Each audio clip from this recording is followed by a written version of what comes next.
tout le long de ta vie. Humour, rire, est-ce pas?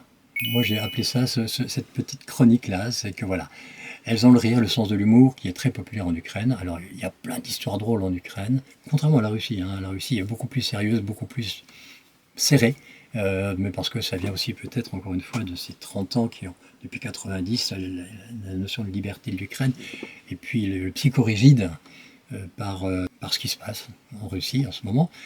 Donc les hommes qui font rire leur petite amie récoltent immédiatement des points positifs parce qu'elles aiment vraiment plaisanter, mais évitent de parler de cul au départ parce qu'elles ne comprendront pas ce sens-là, elles vont croire que t'es un mec volage.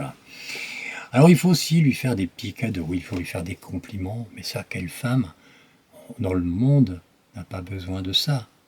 Si tu veux refaire un bouquet de fleurs, ne fais pas comme je vois sur des sites internet de rencontres. J'ai lu, encore juste avant de préparer ce documentaire, j'ai lu des articles de sites ukrainiens où on nous apprend les codes pour bien se comporter avec des bouquets de fleurs à chaque événement, des choses comme ça. Non, ça tu oublies. Elle est là pour vivre à la française, elle connaît un peu la France puisqu'elle y est maintenant depuis 1 an et demi, 2 ans. Donc tu oublies tout ça et tu vis normalement, tu fais un anniversaire, tu marques le coup à un événement de rencontre, voilà, tu t'arrêtes à tout ça. Elles me paraissent, les Ukrainiennes, moins vénales.